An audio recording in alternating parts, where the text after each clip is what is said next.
Assalamualaikum warahmatullahi wabarakatuh. Alhamdulillahi rabbil alamin wa bihi nasta'inu ala umuri dunya waddin. Asyhadu an la ilaha illallah wahdahu la syarika lah wa asyhadu anna Muhammadan abduhu wa rasuluhu salawatuhu wa salamuhu alaihi. Ikhwani fiddin, jamaah salat maghrib rahimani wa rahimakumullah. Alhamdulillah alladzi bi ni'matihi tatimmu shalihat. Segala puji bagi Allah Subhanahu wa taala yang karena nikmat-nikmatnya dan pertolongannya kebaikan-kebaikan menjadi sempurna. Mudah-mudahan dengan niat tulus dari hati kita untuk berkumpul di majelis yang mulia ini menjadi sebab Allah Subhanahu wa taala memudahkan jalan bagi kita untuk menuju surganya. Sebagaimana sabda Rasulullah sallallahu alaihi wasallam dari sahabat yang mulia Abu Hurairah radhiyallahu anhu, "Man salaka tariqan yaltamisu fihi ilman sahhalallahu lahu bihi tariqan ilal jannah." Barang siapa yang berjuang meniti atau menempuh suatu perjalanan demi mencari ilmu yang bermanfaat, maka Allah Subhanahu wa taala akan mempermudah baginya jalan menuju surga Allah Subhanahu wa taala. Wa man batta'a bihi 'amaluhu lam yusri' bihi nasabuh. Barang siapa yang bermalas-malasan, barang siapa yang berlambat-lambat dalam beramal, lam yusri' bihi nasabuh, maka nasabnya tidak akan bisa mempercepat amalannya, apapun keturunannya. Walaupun dia dari keturunan seorang tokoh atau keturunan yang bermartabat, dari keturunan yang terhormat, sekali lagi keturunan ataupun nasab tidak berpengaruh terhadap amalan kita. Ya. Kita sendiri atas usaha kita sendiri menjadikan kita semakin mulia di hadapan Allah Subhanahu wa taala. Inna akramakum indallah atqakum. Sesungguhnya orang yang paling mulia di antara kalian di sisi Allah adalah orang-orang yang paling bertakwa. Bukan siapa yang paling bagus nasabnya. Ya. Entah dia dari keturunan apa, bangsawan, non bangsawan, ya, lam yusri' bihi nasabuh. Nasabnya tidak akan bisa berpengaruh terhadap amalannya kecuali atas dasar kesungguhan pribadinya, atas dasar ya usaha sendiri. Rahimani wa rahimakumullah. Pada pertemuan yang lalu kita sampai pada pembahasan tentang adab atau etika ketika seseorang sedang qadha hajat, buang air. Ya. Ini menunjukkan betapa sempurnanya syariat Islam yang dibawa oleh baginda Rasulullah sallallahu alaihi wasallam. Tidak perlu dimodif-modif lagi. Tidak perlu ditambah, apalagi sampai dikurangi. Ya. Jangankan urusan-urusan yang lebih urgent, lebih penting. Bahkan dalam urusan yang sebagian kita menganggap itu sepele, terkait adab-adab tata cara buang air dijelaskan oleh baginda Rasulullah SAW.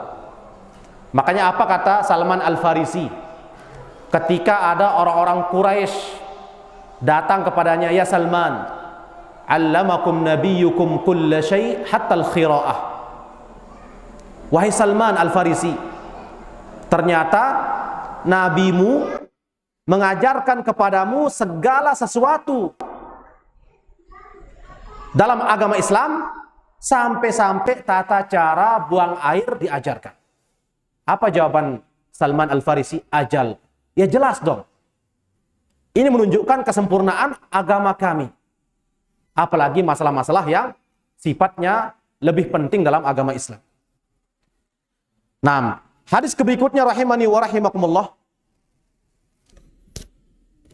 Dari Abu Hurairah radhiyallahu anhu qala Rasulullah sallallahu alaihi wasallam, bahwasanya Rasulullah bersabda, istanzihu minal baul. Sterilkan diri kalian, bersihkan diri kalian dari sisa-sisa qada hajat. Ya, baik itu sisa bekas daripada buang air besar ataupun bekas kencing. Bersihkan diri kalian. Fa inna amata azabil qabri minhu. Karena umumnya kebanyakan atau di antara perkara yang paling banyak memasukkan manusia ke dalam neraka dengan sebab mereka tidak begitu memperhatikan bekas buang airnya. Bisa saja ketika dia kencing, dia tidak menjaga diri dari percikan kencingnya. Nah, itulah yang menjadikan kebanyakan manusia diazab karena itu. Sebagaimana juga hadis yang telah kami bawakan pada pertemuan-pertemuan yang lalu, manakala Nabi melewati pekuburan umum, lalu Nabi diam sejenak, ya, istirahat. Kemudian apa? Beliau mengambil pelepah kurma, lalu dipotong menjadi dua. Lalu kemudian potongan yang pertama ditancapkan di atas kubur yang satunya, kemudian potongan yang berikutnya ditancapkan di atas kubur yang di sebelahnya. Apa kata Nabi? Innahuma la yu'azzaban wa ma yu'azzabani fi kabir. Dikarenakan dua penghuni kubur ini sekarang lagi diazab. Ya. Dari mana Rasulullah tahu? Tentu berdasarkan wahyu dari Allah dan melalui malaikat Jibril. Mereka berdua sekarang lagi diazab. Wa ma yu'adzabani fi kabir. Dan mereka ini diazab, disiksa lantaran dosa yang mereka anggap remeh saat itu, semasa mereka masih hidup. Dosa itu dianggap remeh, padahal itu dosa besar. Amma ahaduhuma fakana la yastatir minal baul. Yang satunya diazab, disiksa karena dia tidak menjaga diri dari kencingnya. Tidak membersihkan diri dari kencingnya. Dibiarkan dirinya kena percikannya. Wa amma ahaduhuma fakana yamshi bin namimah. Yang satunya diazab gara-gara suka mengadu domba. Ya. Kemudian apa? Nabi mengatakan, la'allahu yukhaffifu anhuma ma lam yaibasa. Aku menancapkan dua potongan pelepah kurma ini, saya berharap selama pelepah ini masih basah, itu yang dapat meringankan siksanya saat itu. Ya. Dan ini kekhususan bagi Nabi. Ya, nggak boleh kita ikut-ikutan. Ya. Umum bareh pelungguh liwat dengan pekuburan umum. Ya, dipotong itu apa namanya itu? Ketebong kunti, tancapang terus. Saya berharap ini dapat meringankan siksanya. Nggak boleh. Itu kekhususan bagi Rasulullah Sallallahu Alaihi Wasallam. Nah. Kemudian rahimani wa rahimakumullah, hadis ini menunjukkan bahwa siksa kubur atau neraka itu memang benar adanya. Makanya ketika kita berada di penghujung sholat, pada saat kita tasyahud, apa doa yang kita baca? Allahumma inni a'udzubika min azabi jahannam wa min azabil qabri wa min fitnatil mahyaya wal mamat wa min fitnatil masihid dajjal. Doa ini menunjukkan bahwa azab kubur, azab neraka memang benar adanya. Ya. Kemudian rahimani wa rahimakumullah, sehingga adab-adab yang perlu kita perhatikan Ya, wa yujtanabul baul wal ghaid fil ma'ir raqid. Hindari buang air di tempat atau di air yang tergenang, tidak mengalir. Karena itu merupakan salah satu bentuk kezaliman. Bisa jadi yang memanfaatkan air itu, kalau bukan hewan, barangkali manusia menggunakannya untuk minum, untuk berwudu. Di air yang tergenang tersebut, termasuk di sini air bendungan. Nah itu kan terkadang tidak mengalir dia, dibiarkan marabasan tenguneng berhari-hari, berminggu-minggu. Tidak boleh seorang sembarang membuang air di situ. Qadha hajat. Karena itu merupakan salah satu perbuatan yang dilaknat, terkutuk. Nauzubillah. Kemudian wa tahta syajarah al-musmirah. Hindari untuk tidak buang air di bawah pohon yang berbuah. Karena dikhawatirkan begitu nanti buahnya jatuh, ternyata dia hinggap di tanah yang di situ pernah dikencingi atau terkena dengan najis. Ataupun di bawah pohon-pohon, meskipun itu tidak berbuah, tapi biasanya pohon itu digunakan untuk berteduh di saat hujan. Maka jangan jadikan tempat itu sebagai tempat qadha hajat. Wasaqabi. Dan diingatkan juga jangan buang air di lubang. Di mana saja kita berdiri, jika kita melihat lamun arak lowang, bisa jadi itu lubang semut atau lubang-lubang hewan yang lainnya, jangan dikencingi. Karena itu salah satu bentuk kezaliman terhadap makhluk Allah Subhanahu wa taala. Ya. Wala yatakallamu 'alal baul wal ghaid. Mohon maaf, ketika seseorang sedang qadha hajat, jangan saling sahut menyahut, tidak saling timbalin. Biasanya kita kan kalau di WC-WC umum atau di WC-WC masjid, kadang kita dengar ada orang yang saling sahut menyahut dengan teman di sebelahnya. Itu tidak boleh sebenarnya, rahimani wa rahimakumullah. Wala yatakallam 'alal baul wal ghaid. Kemudian rahimani wa rahimakumullah,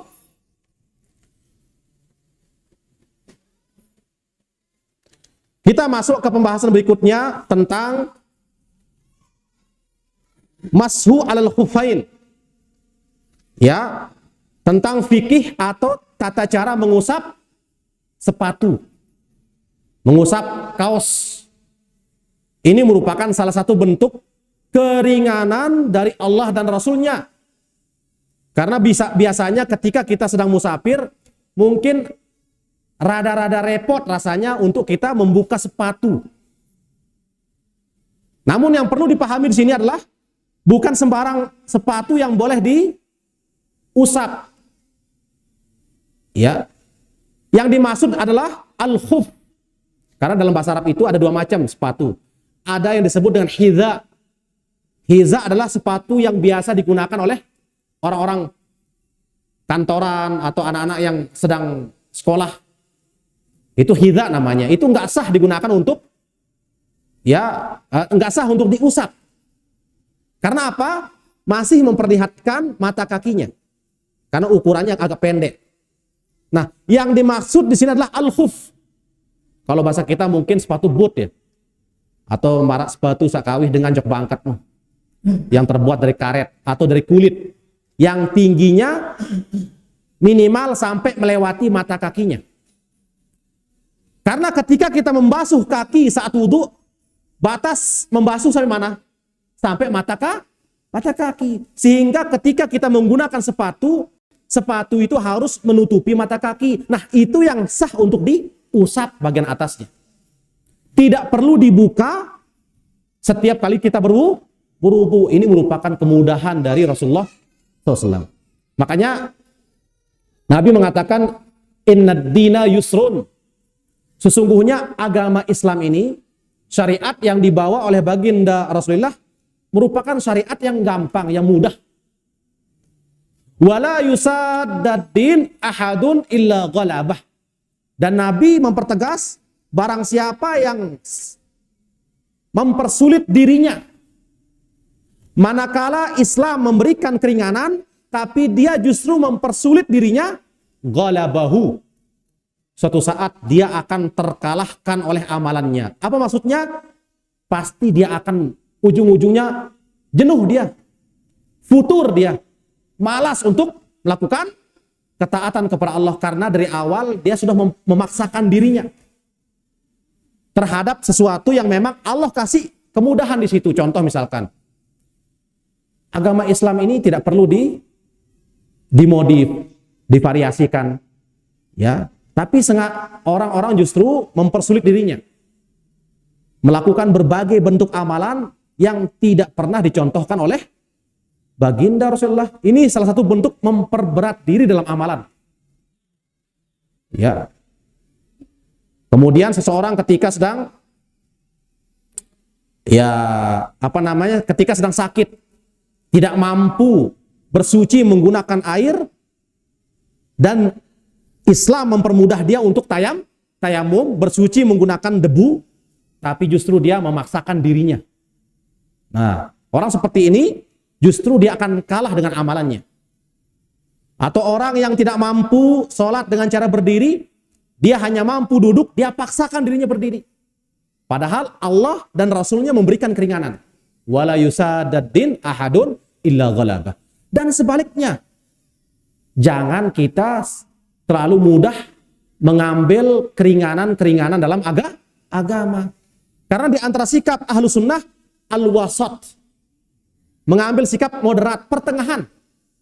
Tidak ekstrim, tidak juga menganggap sepele atau menganggap enteng. Contoh, ada orang yang ketika ditanya, mazhab Sida apa? Saya berkomitmen dengan mazhab Syafi'i.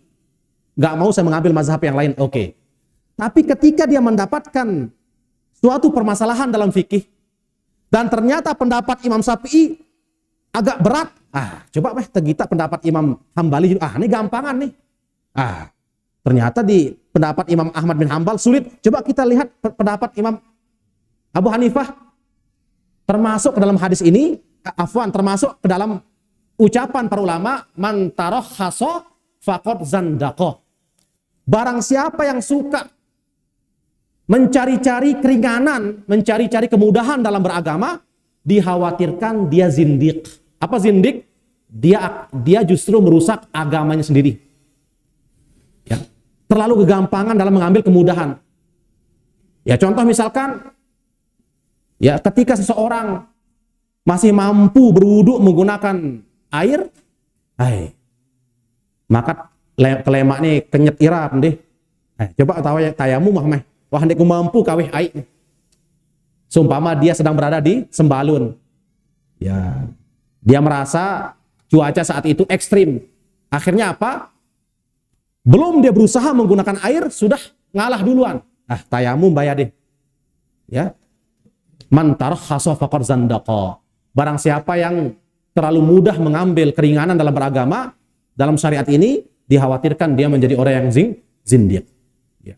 Kemudian contoh berikutnya misalkan orang yang sudah sebagaimana hadis yang sering kita dengar tentang hukuman, konsekuensi yang harus dijalankan oleh orang-orang yang telah melakukan hubungan biologis, berhubungan intim di siang hari bulan Ramadan. Di situ ada tiga opsi, ada tiga hukuman, konsekuensi. Pertama apa? Hukuman bagi orang yang melakukan hubungan biologis di siang hari Ramadan tanpa ada uzur, tanpa ada halangan syar'i. Pertama, membebaskan budak. Tapi di zaman kita perbudakan sudah dihapus syariatnya. Berarti tinggal dua. Yang kedua apa? Berpuasa berturut-turut selama 60 hari. Berturut-turut tanpa dikasih jeda. Jika dikasih jeda tanpa ada alasan, maka yang sudah dia puasakan itu gugur dia, ngulang dari awal lagi. Karena Nabi disebutkan mutatabi'an, harus berturut-turut. Jika tidak mampu dengan cara berpuasa, it'amu sittina miskina, dia harus memberikan fakir miskin 60 orang untuk diberikan makan. Itu sebagai tebusan dosanya. Tapi belum dia mencoba mengambil yang kedua, dia malah mengambil yang lebih ringan dari itu. Kayaknya nggak sanggup saya puasa ini, nggak mau saya puasa. Kita ambil udah konsekuensi yang lebih ringan. Nggak boleh. Ya, selama dia masih mampu, maka tidak ada uzur bagi dia untuk mengambil konsekuensi yang lebih ringan. Man tarakhasa faqad zandaqa. Dikhawatirkan dia sendiri yang merusak agamanya. Nah, rahimani wa rahimakumullah. Terkait syariat mengusap di atas sepatu, Allah sebutkan dalam Al-Quran dalam surat Al-Ma'idah. Allah Ta'ala berfirman, ya ayyuhalladzina amanu, wahai orang-orang yang beriman, idza qumtum ilas shalah, apabila kalian hendak berdiri untuk sholat, faghsilu wujuhakum, maka terlebih dahulu basuhlah wajahmu, wa aydiyakum ilal marafiq, dan basuhlah tanganmu sampai siku, wamsahu biru'usikum, dan usap kepala kalian, wa arjulakum ilal ka'bain, dan basuhlah kaki kalian sampai mengenai mata kaki kalian. Nah, adapun dalil dari sunnah sebagaimana perkataan Imam Ahmad rahimahullahu ta'ala, laisa fi qalbi minal mashi syai'un. Kata Imam Ahmad bin Hambal, sedikit pun tidak ada keraguan dalam hatiku tentang syariat mengusap di atas sepatu. Fihi arba'una hadisan anin nabi wa ashabi. Karena terdapat setidaknya 40 hadis yang menjelaskan tentang mengusap di atas sepatu. Bahkan perkara mengusap di atas sepatu ini ya dijadikan bagian dari perkara akidah. Perkara akidah, bahwasanya di dalam kita beragama, di dalam kita menjalankan syariat Islam ini, tidak serta-merta kita mengedepankan akal pikiran kita. Tapi yang kita kedepankan adalah dalil. Kita beragama dengan dalil, maka akal pun tunduk kepada dalil. Ya. Walaupun syariat itu mungkin sebagian kita beranggapan tidak masuk akal. Contoh misalkan mengusap di atas sepatu. Loh, yang kotor bawahnya, kenapa yang diusap atasnya? Tapi dalil mengatakan demikian, walaupun itu bertentangan dengan akal kita. Karena apa? Akal harus tunduk kepada dalil. Maka kata Khalifah Ali bin Abi Thalib, "Lau kana ad-dinu bir-ra'yi, la kana asfalal khuffi aula bil mashi min a'la." Kalau kita beragama semata-mata mengedepankan akal, maka ketika kita mengusap sepatu, yang diusap bawahnya bukan atasnya. Tapi kita beragama menggunakan dalil. Nabi memerintahkan usap atasnya, bagian punggungnya bukan bawahnya. Nah, kemudian rahimani wa rahimakumullah, Anil Mughirah bin Syu'bah, dari Mughirah bin Syu'bah, semoga Allah meridhoinya, dia mengatakan, kuntu ma'an Nabi. Aku pernah bersama Nabi sallallahu alaihi wasallam. Fa'ahwaitu li'anzi'a khuffaihi. Ya, karena Mughirah ini sehari-hari pekerjaannya melayani Nabi. Dia sendiri menawarkan dirinya sebagai pembantu baginda Rasulullah SAW. Kata Mughirah, ahwaitu, aku sempat menunduk. Ya. Menunduk untuk apa? Menunduk untuk membuka sepatu Nabi. Apa kata Nabi? Dakhuma. Nabi justru melarang dia, jangan dibuka, jangan dibuka. Biarkan saja. Fa inni adkhaltuhuma tahirataini. Karena aku telah memakai sepatuku dalam keadaan aku sudah bersuci. Nah, ini menunjukkan bahwasanya syarat sah untuk mengusap di atas sepatu, pastikan terlebih dahulu sebelum kita menggunakan sepatu atau kaos kaki, kita sudah dalam keadaan bersuci, sudah berwudu. Sudah berwudu. Karena apa? Wal mashu 'alal khuffain jaiz bisalati syara'id. Mengusap di atas sepatu itu diperbolehkan jika memenuhi 3 syarat. Jika salah satu dari 3 ini nggak ada, tidak sah mengusap. Pertama apa? an yabtadi'a lubsahuma ba'da kamalit taharah. Seperti yang jelaskan tadi, pastikan kita sudah bersuci sebelum menggunakan sepatu atau kaos kaki. Wa an yakuna satirainil mahal. Pastikan sepatu yang kita gunakan tingginya minimal melewati mata kaki. Karena mata kaki itu merupakan batasan yang harus terkena air ketika berwudu. Nah, ketika kita menggunakan sepatu, tingginya harus melewati mata kaki. Barulah sah untuk diusap dan dibiarkan tidak dibuka saat berwudu. Yang ketiga, wa an yakuna mimma yumkinu tatabu'ul masyi alaihima. Dan pastikan sepatu yang kita gunakan, yang kita usap, tidak terdapat lubang atau robek di situ. Karena kalau ada lubang atau robek, sebagian besar ulama Syafi'i mengatakan tidak sah untuk diusap. Misalkan di bagian depannya berlubang atau di bagian belakangnya robek, maka nggak sah untuk diusap. Jadi harus memenuhi tiga syarat. Kemudian ketika mengusap sepatu, cukup diusap sekali secara bersamaan, yang kanan dengan yang kiri. Dan yang diusap bagian punggungnya. Gitu ya. Cukup sudah. Sekali usap. Secara bersamaan. Telapak tangan yang kanan mengusap punggung kaki yang kanan, telapak tangan yang kiri mengusap punggung kaki yang kiri secara bersamaan. Bagian punggungnya. Sudah cukup. Ini merupakan salah satu kemudahan dalam Islam.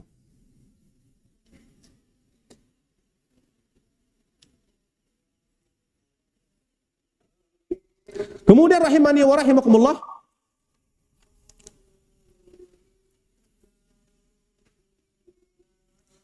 hadis Sufyan bin Asal.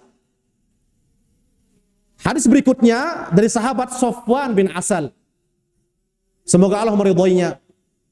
Beliau mengatakan, kanan Nabi, bahwasanya Nabi SAW ya'muruna, memerintahkan kami, idza kunna safaran, apabila kami sedang musafir.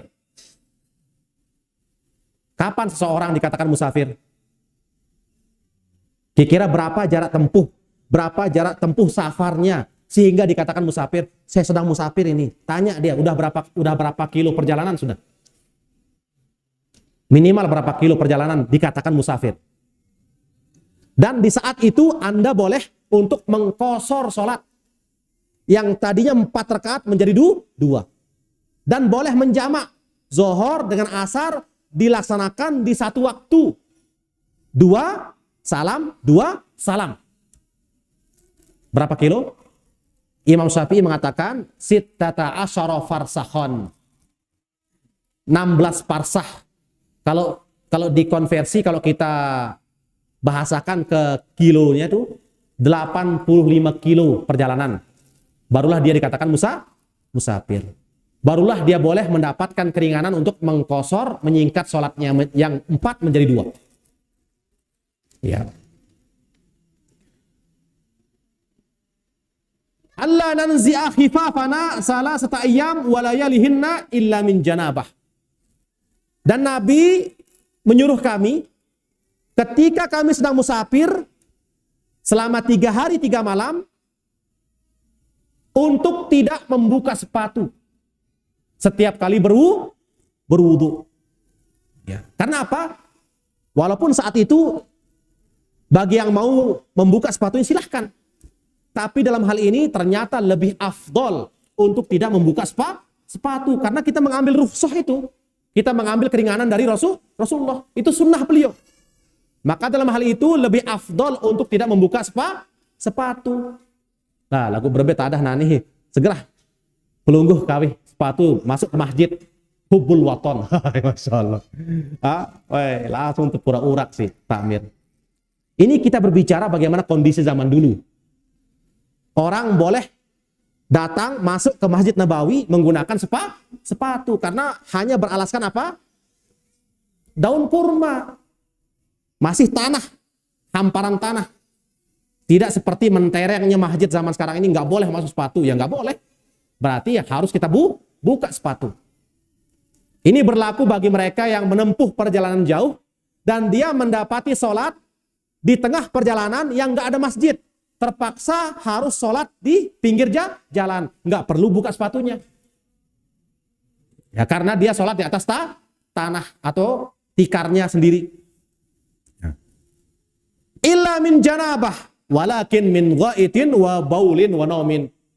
Terkecuali selama 3 hari 3 malam itu kita sedang junub misalkan. Dia sempat di bis mimpi basah. Ya. Dia mimpi kemudian keluar mani atau berhubungan intim misalkan. Maka batal dia mengusap selama 3 hari 3 malam itu. Kalau sekedar kencing atau BAB itu tidak sampai membatalkan mengusap selama 3 hari 3 malam. Sumpama ada yang pergi ke Jakarta misalkan atau ke Sumatera menggunakan bis menempuh perjalanan selama 3 hari 3 malam. Di hari yang kedua dia mimpi basah. Maka dia harus buka sepatunya, kemudian mandi besar, lalu berwudu, baru dia mulai menghitung dari awal lagi.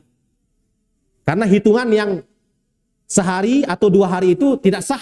Karena batal gara-gara apa? Karena junubnya. Dia harus ngulang dari hitungan awal lagi. Ya.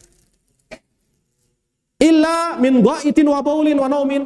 Kecuali hanya sebatas kencing dan BAB, maka ini tetap hitungannya masih berjalan selama 3 hari 3 malam. Kemudian kalau sudah lewat 3 hari 3 malam, buka sepatunya, berwudu lagi, baru ngitung dari 0 lagi. Karena batasnya apa? Maksimal 3 hari, nggak boleh lebih. Untuk bisa mendapatkan keringanan mengusap di atas sepatu. Kemudian yang menjadi pertanyaan, seumpama kita berangkat hari Senin dan perjalanan kita memakan waktu 3 hari misalkan. Berarti dari Senin sampai Rabu. Kapan mulai hitungan itu? Apakah terhitung sejak kita menggunakan sepatu atau kapan?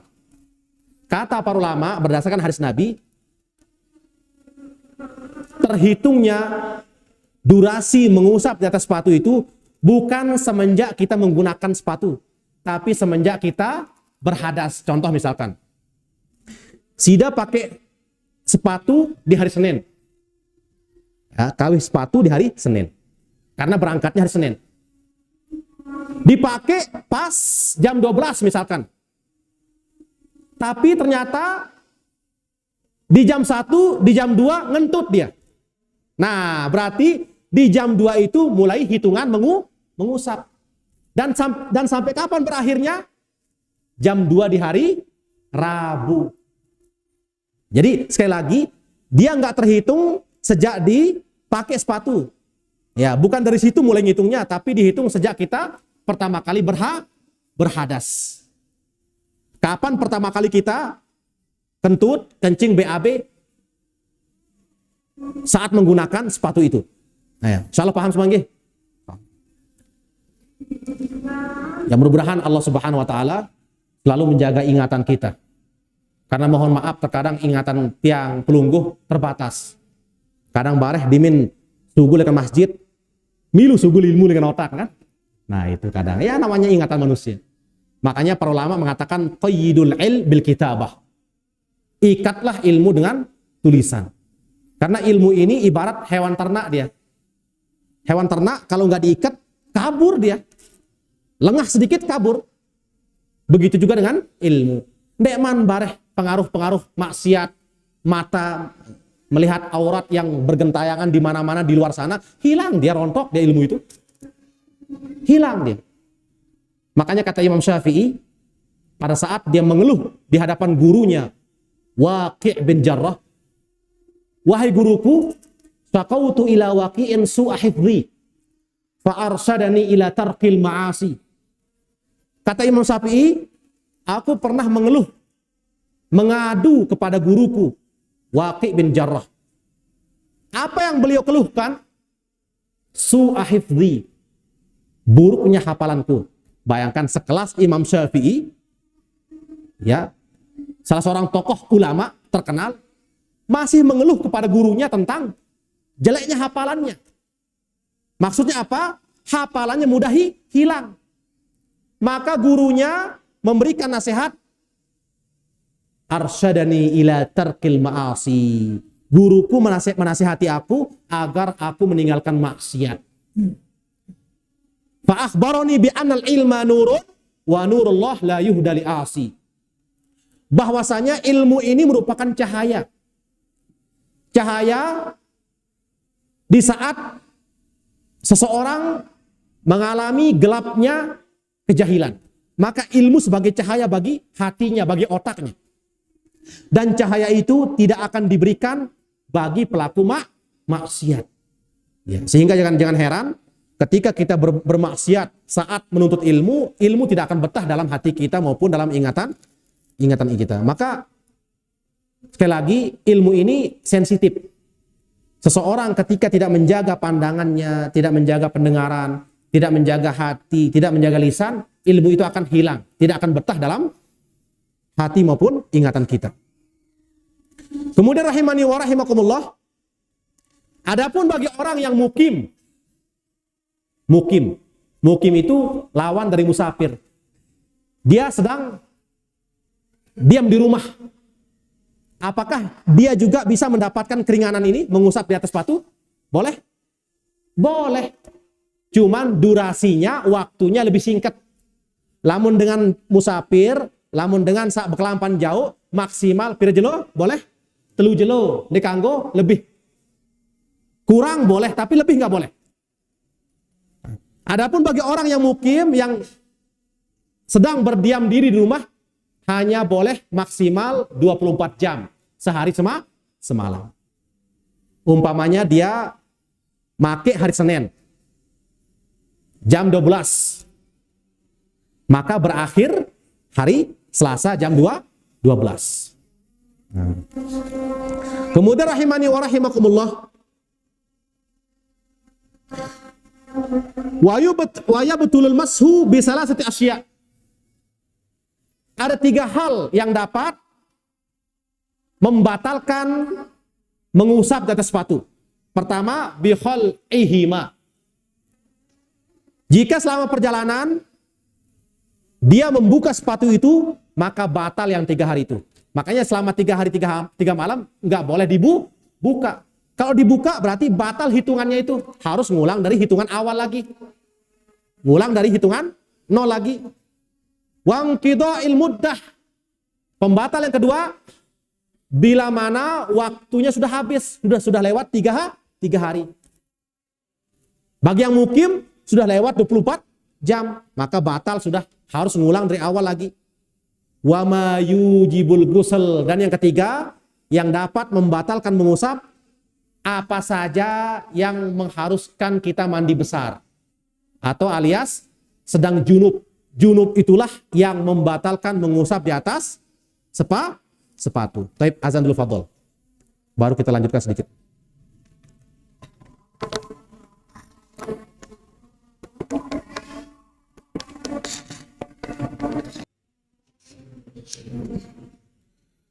Taib, alhamdulillah wassalatu wassalamu ala rasulillah amma ba'du.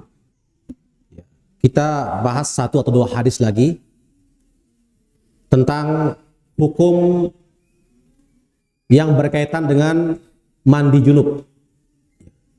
Rahimani wa rahimakumullah.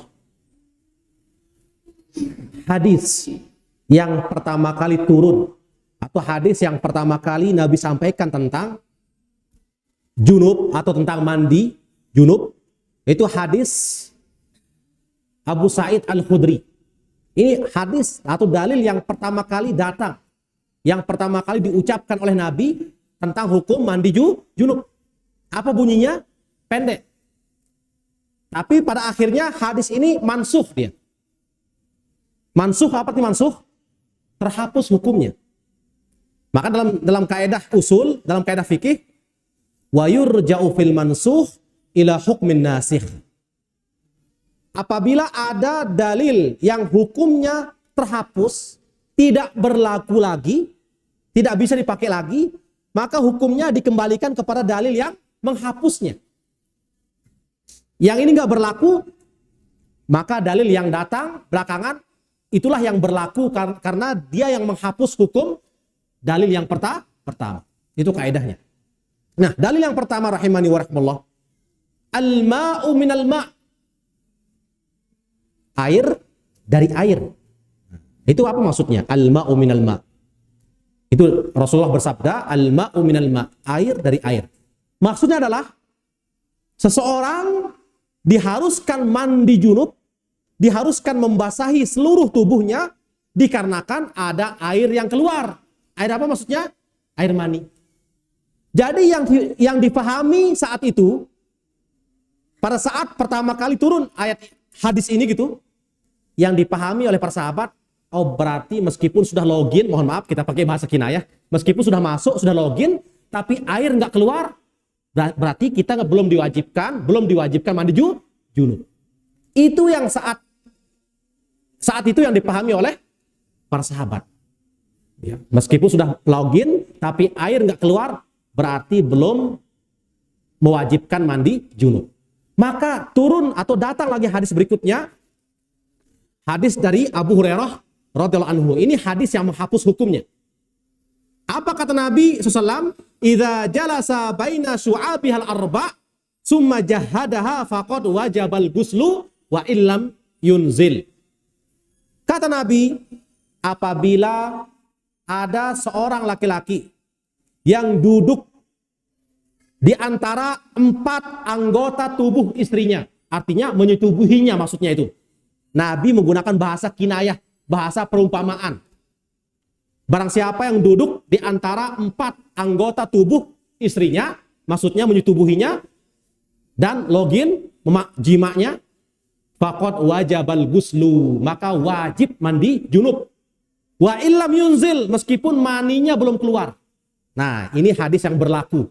Hadis yang pertama sudah nggak kepake lagi dia. Sudah nggak kepake lagi. Meskipun ya, sehingga ini menjadi dalil walaupun ada orang yang menggunakan alat kontrasepsi. Mohon maaf, ya rudalnya digunakan pengaman. Nah, itu kalau bahasa kita, bahasa kinayahnya. Nah, kondom tetap mandi junub. Meskipun menggunakan lapis seutuhnya dan nggak keluar airnya, tetap mandi junub. Kenapa? Ilahnya, alasannya sudah masuk dia.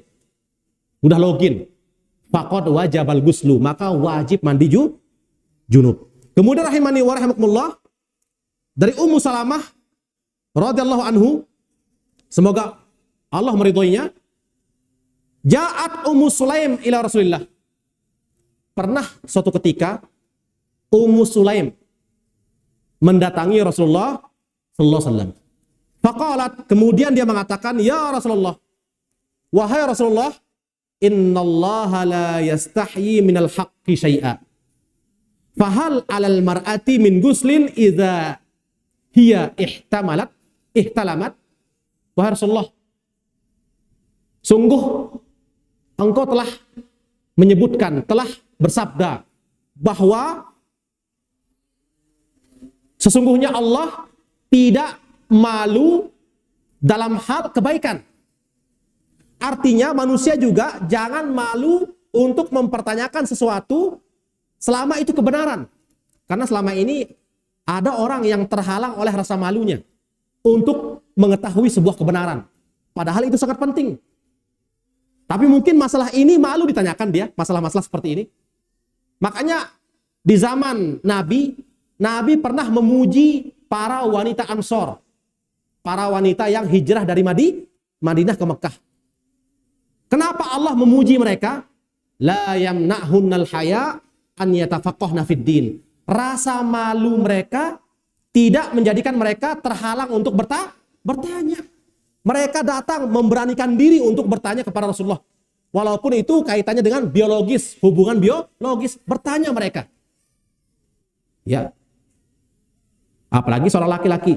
Ya. Tidak semestinya dia harus kalah dengan perempuan. Ya. Apa pertanyaan Ummu Salamah? Salah seorang wanita Ansor tersebut, fahal 'alal mar'ah min guslin idza hiya ihtamalat? Wahai Rasulullah, apakah wanita bila mana dia mimpi basah, apakah dia harus mandi junub juga? Sebagaimana laki-laki juga harus mandi junub? Apa jawaban Nabi? Na'am idza ra'atil ma. Ya, selama dia melihat ada air mani yang keluar, wajib juga dia mandi junub. Akhirnya Ummu Salamah merasa heran. Loh, emang perempuan juga bisa mimpi basah? Ya. Agak sedikit aneh bagi dia. Ya. Sehingga apa? Dia bertanya lagi kepada Rasulullah. Atahtalimul mar'ah? Wahai Rasulullah, apakah perempuan juga bisa mimpi basah seperti laki-laki? Apa jawaban Nabi? Taribat yadak fa fima yusbihuha waladuha. Demikian juga perempuan. Ya, karena perempuan dia juga menyerupai seperti yang dilakukan oleh anaknya. Ketika anaknya si laki misalkan mimpi basah, ibunya juga demikian. Tidak menutup kemungkinan, walaupun itu jarang terjadi, rahimani wa rahimakumullah. Dalam hadis ini kita bisa mengambil kesimpulan, jika seseorang bangun dari tidurnya, kemudian dia mendapati ada cairan mungkin di bagian celananya, lalu muncul was-was. Apakah ini air mani atau air apalah gitu? Maka keraguannya sedikit pun tidak bisa menjadi hujjah. Keraguannya saat itu sedikit pun tidak bisa mendatangkan kebenaran. Maka dia harus meyakinkan dirinya itu bukan air mani, kecuali kalau memang dia dapati aromanya mirip seperti aroma mani, maka jelas ya dia harus mandi junub. Tapi kalau sebatas was-was, apakah ini air mani atau bukan, ini bingung dia. Sementara dihirup aromanya ternyata nggak ada aroma apa-apa. Maka dalam hal ini kembalikan ke kondisi awalnya, dia dalam kondisi tidak junub. Insyaallah pada pertemuan yang akan datang kita habiskan tentang hal-hal yang berkaitan tentang mandi junub dan tata cara mandi junub dan hal-hal yang mewajibkan mandi junub. Tafadhol kalau ada pertanyaan. Terkait top dari tutup. Yeah. Nah, kita mungkin sering sekarang itu pakai kedes, tapi kaos kaki kita yang panjang di mata kaki, apakah ini juga bisa berlaku begitu, Ustaz? Jika kaos kakinya yang melewati mata kaki, maka cukup kaosnya yang diusap, bukan sepatunya. Nggih. Sepatunya dibuka, kaos jangan dibuka. Nah, itu dia.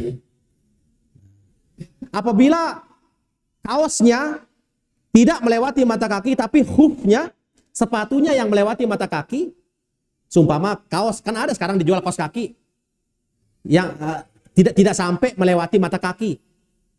Tapi yang dia gunakan sepatu boot misalkan, sepatu yang tingginya sampai setengah betis, berarti sah sepatunya untuk diusap, nggak boleh dibuka.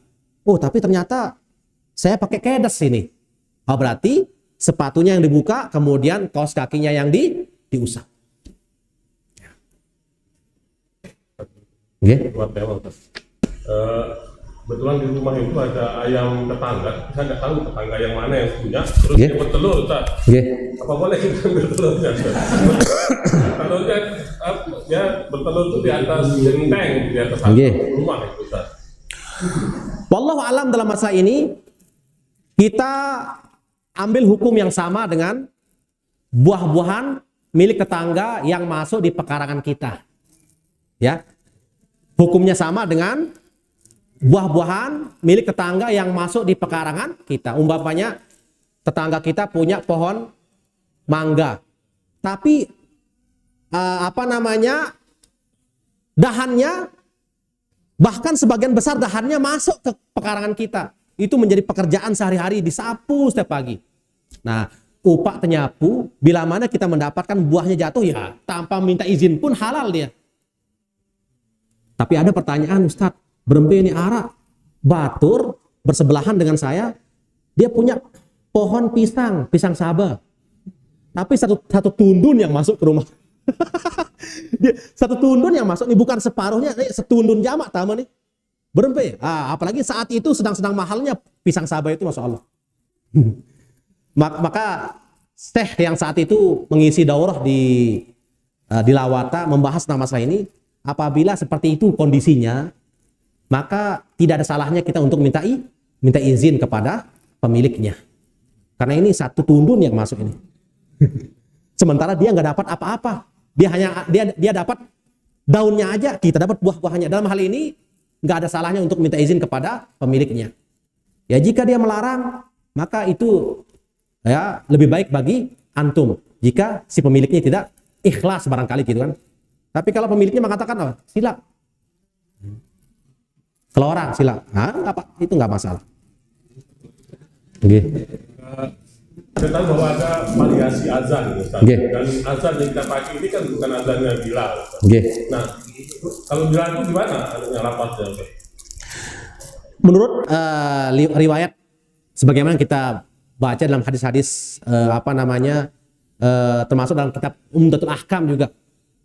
Jadi azannya Bilal itu tidak panjang nadanya, tidak berlika-liku seperti yang kita dengar saat ini. Jadi azannya Bilal itu seperti Allahu Akbar, Allahu Akbar. Seperti itu azannya Bilal sebenarnya. Termasuk azannya Ummi Maktum. Jadi Rasulullah itu punya marbot, punya muazin 2 orang. Ya. Bilal biasanya azan untuk membangunkan orang tahajud. Nah, nanti Ummi Maktum azan untuk mengingatkan bahwa waktu subuh sudah tiba. Nah, azannya Ummi Maktum dengan azan Bilal hampir sama. Cuman karena kita ini karena terpengaruh oleh nadanya, akhirnya kita panjangkan azan itu. Ya, kita panjangkan azan. Padahal sunnahnya seperti azan Bilal. Kurang lebih seperti yang kita contohkan tadi. Ya.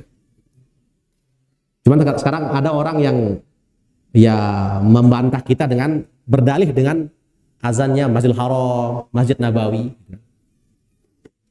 Mereka kan azannya panjang-panjang gitu. Wallahu alam rahimani warahmatullah, kita kembali kepada riwayat sebagaimana disebutkan dalam kumpulan hadis termasuk dalam kitab Umdatul Ahkam. Ya, Bilal dan Ummi Maktum itu azannya pendek. Tidak panjang, tidak berlika-liku seperti yang kita dengar pada umumnya di zaman kita saat ini. Apalagi? Siapa lagi? Itu saja. Nggih. Di hadis itu, Ya.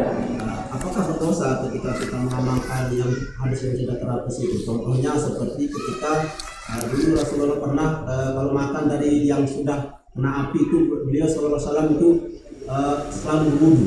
Oke. Tapi masalah sekarang ada orang-orang yang masih memakai seperti itu. Masih kalau makan dari yang sudah kena api masih mereka berwudu, apakah berdosa? Pertama rahimani warahmatullah,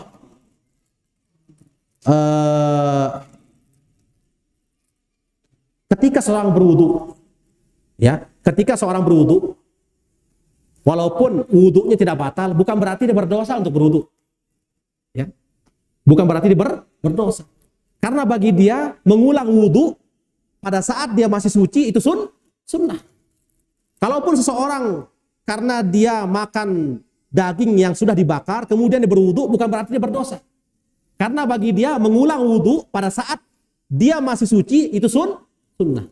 Tapi menjadi pelanggaran ketika seorang contohnya baru selesai makan daging onta, sudah tahu itu membatalkan wudu, enggak dia wudu lagi, itu yang dosa. Ya, itu yang berdosa dan enggak sah sholatnya. Karena sebagaimana yang kita jelaskan, meskipun daging onta itu suci, kenapa dia bisa membatalkan wudu? Karena supaya kita dihilangkan dari sifat-sifat, dari tabiat-tabiat yang ada pada onta tersebut. Sebagaimana kita ketahui, onta itu merupakan makhluk jin atau syaitan yang menyimpan rasa dendam. Bahkan pernah kejadian di Timur Tengah itu, Marabasan kita ada seorang remaja yang mengganggu induknya unta. Dia lagi berimbit unta itu, diganggu, dilempar dia. Akhirnya apa? Induk ini mengejar remaja itu, dikejar sampai ke rumahnya. Untungnya si remaja itu segera menutupin pintu. Tapi 3 bulan kemudian diingat sama induk itu. Diingat remaja itu. Dikejar dia lagi. Itu menunjukkan bahwasanya onta itu memiliki sifat penendam. Sehingga untuk menghilangkan sifat itu pada daging onta yang kita makan, kita harus menghilangkannya dengan cara berwudu. Makanya daging onta dapat membatalkan wudu. Adapun ketika Nabi ditanya bagaimana kalau kita baru selesai makan daging kambing, apakah kita berwudu? Silahkan. Enggak juga enggak masalah. Mau berwudu juga silahkan, sunnah. Ada lagi? Itu saja. Baik, mudah-mudahan yang sedikit ini bermanfaat. Subhanallah wa bihamdik, asyhadu an la ilaha illa anta, astaghfiruka wa atubu ilaik. Assalamualaikum warahmatullahi wabarakatuh.